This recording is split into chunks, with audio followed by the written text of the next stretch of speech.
जय श्री राम भाइयों। आज की कहानी है ईमानदारी का फल। आज की ये मोटिवेशनल स्टोरी ईमान का ज्ञान बताएगी। तो चलिए शुरू करते हैं। काफ़ी समय पहले की बात है। प्रतापगढ़ नाम का एक राज्य था। वहाँ का राजा बहुत अच्छा था, मगर राजा को एक सुख नहीं था। वह यह कि उसके कोई भी संतान नहीं थी और वह चाहता था कि अब वह राज्य के अंदर किसी योग्य बच्चे को गोद ले ताकि वह उसका उत्तराधिकारी बन सके और आगे की बागडोर को सुचारू रूप से चला सके।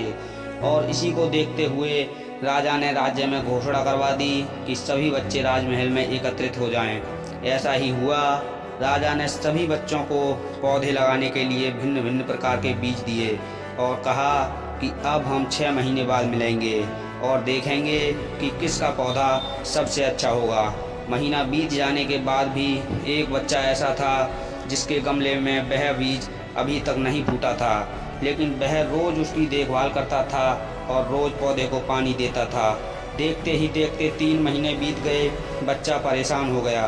तभी उसकी माँ ने कहा कि बेटा धैर्य रखो, कुछ बीजों को फलने में ज़्यादा वक्त लगता है। और वह पौधे को सींचता रहा। 6 महीने हो गए। राजा के पास जाने का समय आ चुका था, लेकिन वह डरा हुआ था कि सभी बच्चों के गमलों में तो पौधे होंगे और उसका गमला खाली होगा।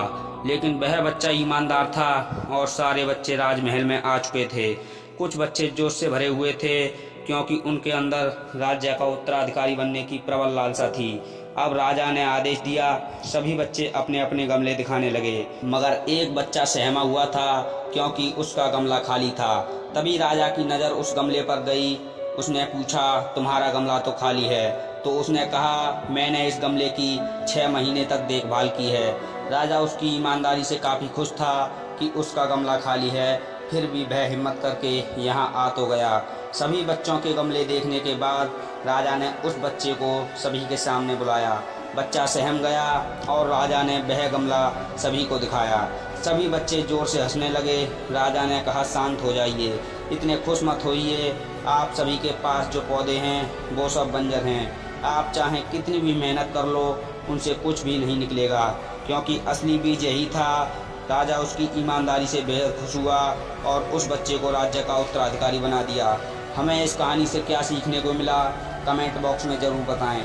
मेरे हिसाब से अपने अंदर ईमानदारी का होना बहुत ज़रूरी है, क्योंकि अगर वह बच्चा उस खाली गमले में कोई और पौधा लगा देता तो वह भी उस राज्य का उत्तराधिकारी कभी नहीं बन पाता।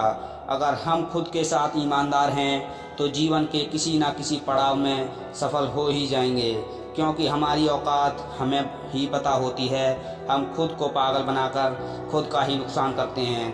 अगर आपको ये कहानी अच्छी लगी हो तो चैनल को सब्सक्राइब करें और वीडियो को लाइक ज़रूर करें। आपका कीमती समय देने के लिए दिल से शुक्रिया। धन्यवाद।